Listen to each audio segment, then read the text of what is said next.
Hi friends, అందరూ బాగుంటారా? యాడిక్క పొద్దుగుకేటప్పుడు పిల్లని తోడుకోబోతాను అనుకుంటారా? యాడి తొడగబోలే ఫ్రెండ్స్, బల్లో నుంచి ఇంటికి తొడగబోతానా? ఏందిక్క మీ అబ్బాయి ఐఏఎస్ చదువుతాడా, ఐపీఎస్ చదువుతాడా, ఏంది ఇంతవరకు ఉన్నాడే బల్లో అనుకుంటారా? అట్టేం లేదు ఫ్రెండ్స్, బడేమో సాయంత్రం 5 గంటల దాకే. ఈడ చిత్రం ఏందిరా అంటే, ఇప్పుడు ఫోన్లలో మనం చూసుకోవచ్చు కదా, పొద్దుెప్పుడు పడుతుంది, పొద్దుెప్పుడు కూకుతుంది అనేసి. అట్నే ఈడ కూడా చూసుకోవచ్చు. కరెక్ట్గా 4:50 కల్లా పొద్దు కూకుతుందని రాసింది దాంట్లో.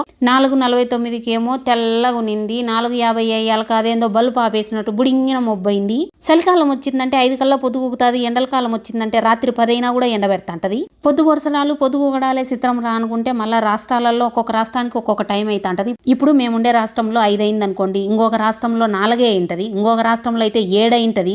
ఇవన్నీ సరిపోవని ఈ చలికాలం వచ్చినప్పుడు, ఎండల కాలం వచ్చినప్పుడు ఒక్కొక్క గంట గడియారంలో టయాన్ని మార్చుకుంటా అంటాము. మొన్నే చలికాలం వచ్చిందని ఎన్నికి పెట్టుకోమన్నారు 1 గంట.